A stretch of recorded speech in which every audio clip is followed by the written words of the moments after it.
Good evening. It's Saturday, February 27th. I'm Michelle Fuchs with your evening report. This morning, in discussions with associates, Lynn and LaRouche made it clear that Obama is done now. Impeachment is already moving towards him, because what has become clear, not just to LaRouche, but to a lot of people in U.S. institutions, is that Obama's policies are intentional acts of genocide. Obama is not acting out of malfeasance, he is acting out of malice. In Haiti, Obama is running mass murder. Even now, you're getting a mysterious epidemic of malaria and U.S. military men coming out of there. Mass murder is coming out from the federal government. And what the United States is looking at is its own destruction. LaRouche addressed this situation directly. They're about to pull a coup against the United States, done through the office of the presidency. And what you're seeing is the factors right now are exemplary of this. Haiti is exemplary. What's happening in Haiti reveals symptomatically what the hell is going on globally. And what's going on globally is the Ides of March. And that's our situation.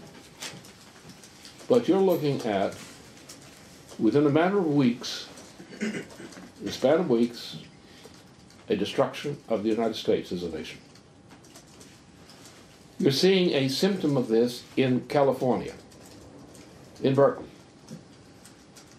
The Berkeley riots, in a state which is which is spontaneous. The characteristics of the responses from various circles on this is all characteristic. You're now in a general breakdown of the United States as a system. And the only way we're going to beat this problem, the only way we're going to save the United States, is do what I've been saying we have to do now. We are now talking about the Ides of March for real.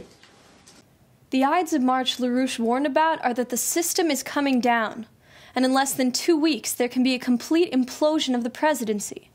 Obama himself is already paving his own way out of the White House. But the broader point is that the Ides of March weren't just Caesar's betrayal and removal as emperor.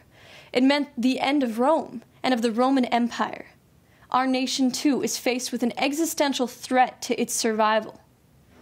On California campuses, protests about the genocidal policies coming out of the Obama administration have already turned to riots, beginning this week on Berkeley campus. Youth on Berkeley were revolting against the continued austerity being thrown on them, first from Schwarzenegger, now Obama. Since the summer of 2009, Schwarzenegger has responded to budgetary cuts by putting gruesome austerity on California. His fascist cuts included cutbacks in every sector of government, including nearly 100,000 children taken off of medical and dental care, and senior citizens and disabled denied basic services. Now, the moves earlier this week by the Obama administration have succeeded to cut off the youth generation entirely. To cut off credit cards from the college-age bracket is to leave them to die. And that is what Obama's so-called credit reform did this past Wednesday. That, combined with another $2.5 trillion in cuts to education, are creating demonstrations that are going to occur later this week. In discussion this morning, LaRouche compared the Berkeley riots to the revolution that took place in Berkeley in March to April 1968. But the difference between then and now is the type of reaction you're getting from the students. In 1968, the youth were freaked out by the draft. The golden children, the children of white-collar parents with security clearances, with silver spoons in their mouths, were being expected to go to war. And what was their reaction? Their response was akin to monkeys at the sight of fire. They fled from the reality which scared them and ran straight into drugs, to sexual orgies, and to a counterculture which they could escape from what is going on. The situation with today's youth is different. Today you've got students who are facing the reality that they are the no-future generation. They were raised in a fantasy like their MySpace and video games, and now they aren't getting any jobs. The funding from their university has been slashed. They hate the war in Afghanistan. And now they hate Obama, who they supported, now that Obama has let them down. Of youth who voted for Obama, only a third would consider voting for him again. And now the crisis in Haiti shows that Obama is willing to cause genocide. Instead of fleeing into fantasy, today's youth are being broken out of their fantasy. They are being driven towards reality, towards the fact that they have no future. These youth riots are merely typical of the kinds of events you can expect.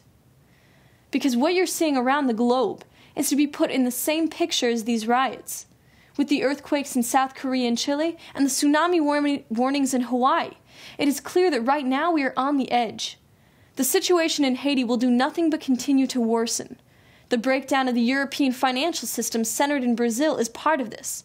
The collapse of the U.S. economy and the implosion of the Obama administration itself are all a part of this. These are signs of the times, the signs of the end of the present system, the Ides of March. What LaRouche put forward, long before the riots in California, was the intention to end the inhuman British system. With Obama showing his genocidal stripes in office, LaRouche made it clear that his impeachment is necessary. LaRouche put out that instead of imposing genocide on our population, there is an alternative in the American system. LaRouche this morning warned us to compare present events to the failed French Revolution, because if we fail to organize this revolution right, what we are going to see in the coming weeks and months ahead will be worse than that bloody revolution. It will look no better than the 14th century New Dark Age for generations to come. That's all for this evening. Contribute to LaRouche Pack, and tune in Monday morning. This is Michelle Fuchs signing off.